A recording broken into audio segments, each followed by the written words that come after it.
प्रिय साधकों, सतगुरु की वाणी हमें बार बार यही सिमरण दिलाती है कि सत्य को केवल पढ़ के या सुनकर नहीं पाया जा सकता, उसे भीतर जाके जीना पड़ता है। कि जब हम थोड़ी देर आंखें बंद करके बैठते हैं तो बाहर का हलचल धीरे धीरे मिटने लगता है और भीतर से एक नया द्वार खुलता है। वही मौन का क्षण हमें सतगुरु की कृपा से जोड़ देता है, वही हमारे मन के भटकन को पिघला देता है। इसलिए अभी इसी क्षण थोड़ी देर को भीतर लौट चलें, जहां अनकहे शब्द गूंजते हैं और शांति की धारा हमें अपने मूल की ओर खींचती है। आइए अब प्रेम और श्रद्धा से अपने भीतर उतरें और सतलोक की उस पवित्र यात्रा में कदम रखें, जहां आत्मा अपने असली घर की ओर लौटती है। स्वामी जी महाराज, जिन्हें हम शिव दयाल जी के नाम से भी जानते हैं, अपनी अमृत वाणी सार शब्द में हमें बार बार यही सिमरण दिलाते हैं कि सतलोक ही आत्मा का असली ठिकाना है। एक ऐसा लोक जो निर्मल है, अनंत है, जहां काल माया की पहुंच कभी नहीं हो सकती।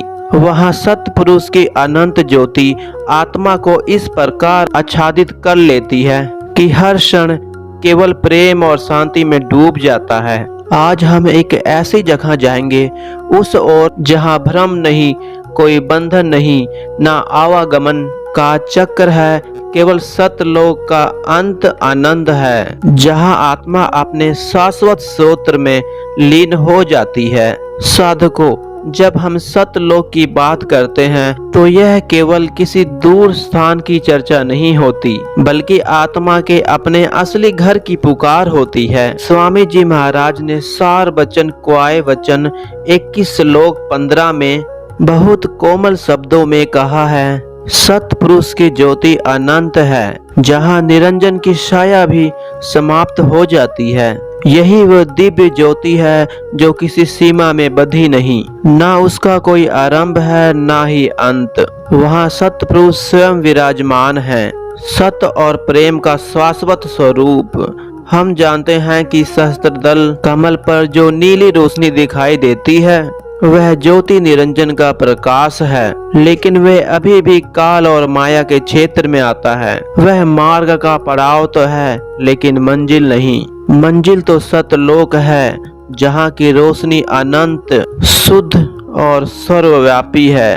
वहाँ पहुंचकर आत्मा अपने मूल सूत्र में विलीन हो जाती है। उसे वह आनंद मिलता है जो किसी शब्द में बांधा नहीं जा सकता। स्वामी जी यह भी कहते हैं, सतलोक शाश्वत शांति का निवास है, जहाँ आत्मा सतपुरुष में समा जाती है। सतलोक का सौंदर्य यह है कि वहाँ जन्म मृत्यु का कोई चक्र नहीं है, दुख और बंधन का कोई नाम नहीं। वहाँ केवल एक ही ध्वनि गूंजती है, अनहद की परम ध्वनि, सार शब्द की गहराई। आत्मा जब इस धारा में डूबती है तो उसे पूर्ण मुक्ति और शाश्वत विश्राम मिलता है। इसलिए स्वामी जी की वाणी हमें बार बार याद दिलाती है कि सतलोक ही हमारा असली घर है और रास्ते में मिलने वाले ज्योति निरंजन जैसे अनुभव केवल उसी तक पहुंचने के द्वार हैं, ठहराव नहीं। साधकों, यह मार्ग केवल सुंदर रोशनियों तक सीमित नहीं है, बल्कि आत्मा की गहराई से सतलोक तक जाने वाली रास्ता है। हमने पहले समझा कि सहस्त्रदल कमल पर जो ज्योति निरंजन का प्रकाश दिखाई देता है वह आकर्षित तो है, पर वह काल के क्षेत्र में आता है। काल और माया आत्मा को तीनों लोकों में बांधे रखते हैं। निरंजन का प्रकाश सुंदर है, पर वह सतपुरुष की शुद्धता से भिन्न है। यह चेतावनी हमें बताती है कि जो दिखता है उस पर रुकना नहीं है, बल्कि आगे बढ़ना है।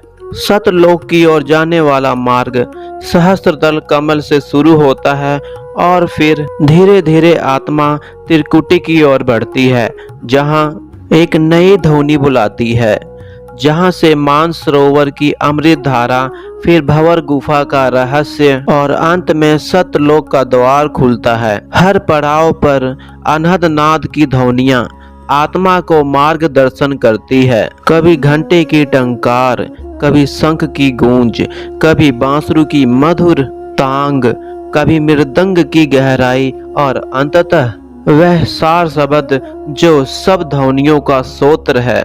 स्वामी जी सार बचन कोआए बचन 21 हिदायतनामा में लिखते हैं, सतलोक में सतपुरुष का दर्शन होता है, जहां अनहद शब्द की धारा आत्मा को अपने मूल में ले जाती है। यह अनुभव वही पाता है जो सतगुरु की कृपा में नाम सिमरन और शब्द योग को अपनाता है। साधकों याद रखें, ज्योति निरंजन का दर्शन केवल शुरुआत है, मंजिल नहीं। असली शांति सतलोक है, जहां अनंत शांति और प्रेम आत्मा की प्रतीक्षा करते हैं। साधकों, अब तक हमने देखा कि यात्रा कितनी सूक्ष्म है। प्रकाश ध्वनि और अनगिनत लोकों से गुजरते हुए आत्मा सतलोक की ओर बढ़ती है, परंतु यह मार्ग अकेले तय नहीं होता। यहाँ सतगुरु की कृपा ही वह सेतु है जो आत्मा को काल के जाल से निकालकर सतलोक तक पहुँचाती है। स्वामी जी आगे यह भी कहते हैं, जब सतगुरु सिंहासन पर विराजमान होते हैं और प्रवचन देते हैं तो ज्योति और निरंजन दोनों लज्जित हो जाते हैं। इसका भाव यही है, जहाँ सतगुरु की उपस्थिति होती है वहाँ काल और माया का कोई जोर नहीं चलता।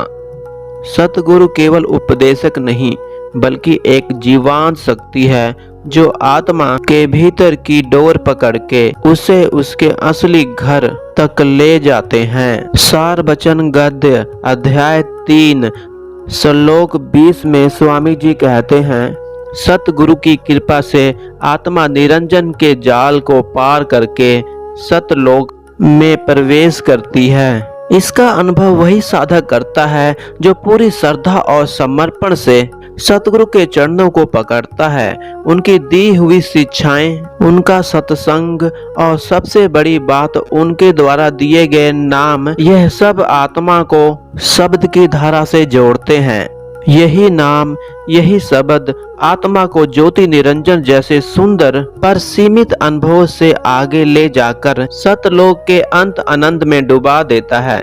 बिना सतगुरु शरण के साधक अक्सर इन अनुभवों में उलझ सकता है और रुक सकता है, पर सतगुरु सिखाते हैं कि मंजिल तक तभी पहुंचा जा सकता है जब हम पूर्ण विश्वास, प्रेम और समर्पण के साथ उनके मार्ग पर चलते हैं। यही समर्पण सतलोक की कुंजी है। साधकों, सतलोक की महिमा केवल स्वामी जी महाराज तक सीमित नहीं है, बल्कि संत पुरुषों की पूरी परंपरा इसे आत्मा की अंतिम मंजिल के रूप में गाते आई है। सतलोक वह अनंत धाम है जहाँ सतपुरुष की कृपा से आत्मा अपने मूल्य में लीन हो जाती है। यह वचन हमें याद दिलाते हैं कि यह यात्रा केवल प्रकाश और ध्वनियों की नहीं बल्कि अपने सूत्र में लौटने की है। इस भाव को कबीर साहब भी अपने वाणी में प्रकट करते हैं, सतलोक में सतपुरुष विराजे जहां आत्मा को सच्चा सुख मिले। कबीर जैसे महापुरुष जिन्होंने सत्य को प्रत्यक्ष अनुभव किया, वह भी यही बताते हैं कि आत्मा की असली तृप्ति और विश्राम सतलोक में ही है। इन शिक्षाओं से यह स्पष्ट हो जाता है कि वह चाहे स्वामी जी हो, बाबा जयमल सिंह जी हो या कबीर साहब, सभी संत एक ही दिशा में इशारा कर रहे हैं। सतलोक ही वह अंतिम लक्ष्य है जहां आत्मा काल और माया के बंधन से मुक्त होकर परम आनंद का अनुभव करती है, और यह मार्ग केवल सतगुरु की कृपा से ही खुलता है। उनकी शरण ही हमें उस अनंत धाम तक पहुंचा सकती है जहां से आत्मा फिर कभी भटकती नहीं। साधकों, सतलोक का असली आनंद केवल तभी अनुभव होता है जब आत्मा सूरज शब्द योग की साधना में स्थिर होकर भीतर की ओर यात्रा करती है। स्वामी जी आगे एक यह रहस्य खोलते हैं, तुम ज्योति और निरंजन का दर्शन करोगे, शब्द के बाद शब्द से जुड़ते जाओ। इसका अर्थ यही है कि प्रकाश देखने के बाद भी यात्रा अधूरी नहीं होती। बल्कि हर ध्वनि के सहारे आत्मा को और ऊंचे लोगों की बढ़ते जाना होता है। जब साधक ज्योति निरंजन का प्रकाश देख लेता है तो उसको वहां नहीं रुकना है, उसे अनहद शब्द की धाराओं का अनुसरण करना है। कभी बांसुरी की मधुर तान, कभी मृदंग की गंभीर ध्वनि और अंत में वह सार शब्द जो सतलोक में आत्मा को अपने मूल में विलीन कर देता है।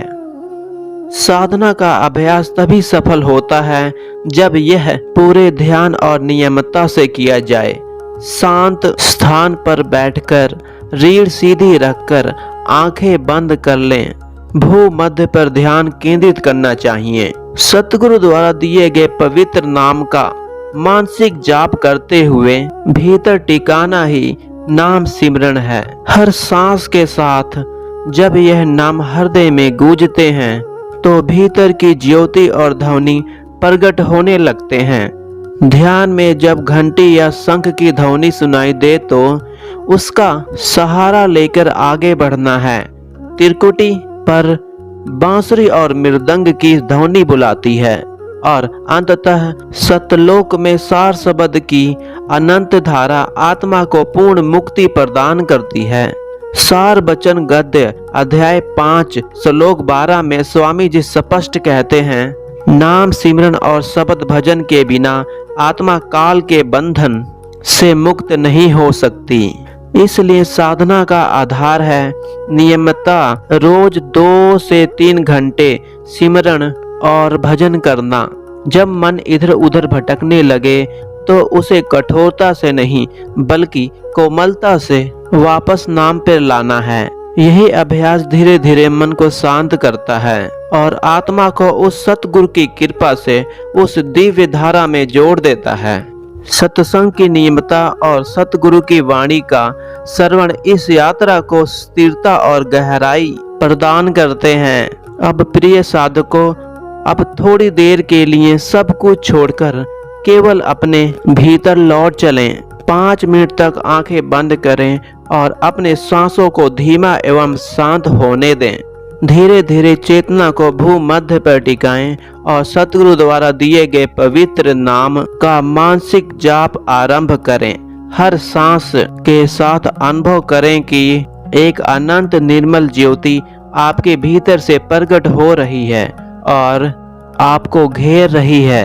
यदि इस मौन में कोई ध्वनि सुनाई दे, कभी बांसुरी की मधुर तान, कभी मृदंग की गंभीर गूंज या कोई सूक्ष्म अनहद ध्वनि, तो बस उसे सुनते हुए आगे बढ़ें, उसमें फंसे नहीं।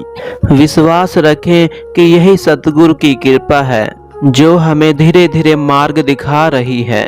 यह प्रकाश, यह शब्द कोई बाहरी स्रोत से नहीं आते, यह भीतर ही छिपे हैं और सतलोक की ओर ले जाने वाला द्वार है। सतलोक की ओर आगे बढ़ते हुए आत्मा को वही शांति मिलती है जिसकी तलाश वो जन्मों से कर रही है।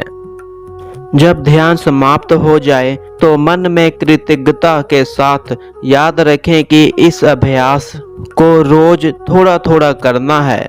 सतगुरु की करुणा से ही ये साधना धीरे धीरे आत्मा को सतलोक के आनंद में डुबो देगी, जहाँ केवल अनंत प्रेम और शांति है। साधकों, कभी कभी हमें यह लगता है कि यह मार्ग केवल विरक्त साधुओं या गुफाओं में रहने वाले के लिए है, लेकिन सच यह है कि सतगुरु की कृपा से कोई भी साधक, चाहे वह ग्रस्त जीवन में क्यों न हो, भीतर की इस यात्रा को पूरी कर सकता है। एक साधिका थी जिसका नाम शांति था। वह साधारण गृहिणी थी, घर परिवार की जिम्मेवारियों में हमेशा व्यस्त रहती थी।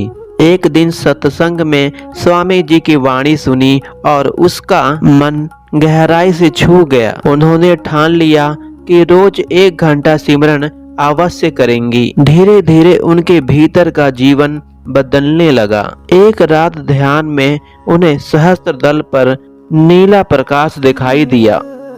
वह क्षण उनके लिए अद्भुत था और उनका हृदय आनंद से भर उठा।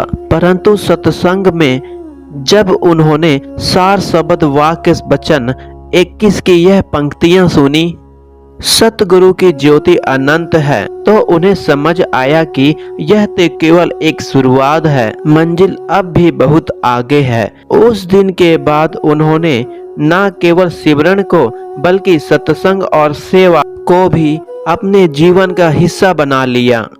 वंचित बच्चों को पढ़ाना और उन्हें भोजन देना उनकी साधना का अंग बन गया। कुछ वर्षों बाद उन्हें ध्यान में मृदंग की गहरी ध्वनि सुनाई दी और साथ ही एक अनंत शुद्ध ज्योति का अनुभव हुआ। वह क्षण सतलोक की झलक था, एक ऐसा अनुभव जो शब्दों में नहीं बंध सकता। यह कथा हमें यही सिखाती है कि चाहे जीवन कितना ही व्यस्त क्यों ना हो, यदि सतगुरु की कृपा और साधना का आधार हो तो आत्मा अवश्य सतलोक की ओर बढ़ती है और उसके आनंद का अनुभव करती है। साधकों, यह मार्ग केवल ध्यान और सिमरन तक सीमित नहीं है, बल्कि सेवा भी इसका अनिवार्य हिस्सा है।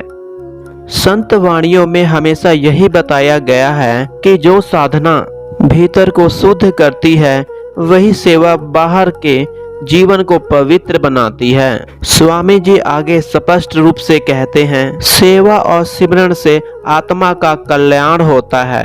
इसका अर्थ है कि केवल ध्यान से ही नहीं बल्कि निष्काम सेवा से भी आत्मा अपने बंधनों से मुक्त होती है। जब हम वंचित बच्चों तक शिक्षा पहुंचाते हैं, उन्हें भोजन उपलब्ध कराते हैं, किसी भी रूप में दूसरों के कष्ट को कम करने का प्रयास करते हैं, तो वास्तव में हम केवल उनकी सहायता नहीं कर रहे होते बल्कि अपने ही भीतर के अहंकार माया के जाल को काट रहे होते हैं। सेवा का भाव मन को हल्का करता है, आत्मा को निर्मल करता है और सतलोक की ओर हमारी गति को सहज बना देता है। इसलिए साधकों, इस सत्संग को केवल अपने तक सीमित ना रखें, इसे साझा करें ताकि अधिक आत्माएं इससे लाभान्वित हो और जहां भी संभव हो अपने छोटे छोटे प्रयासों से सेवा में योगदान दें।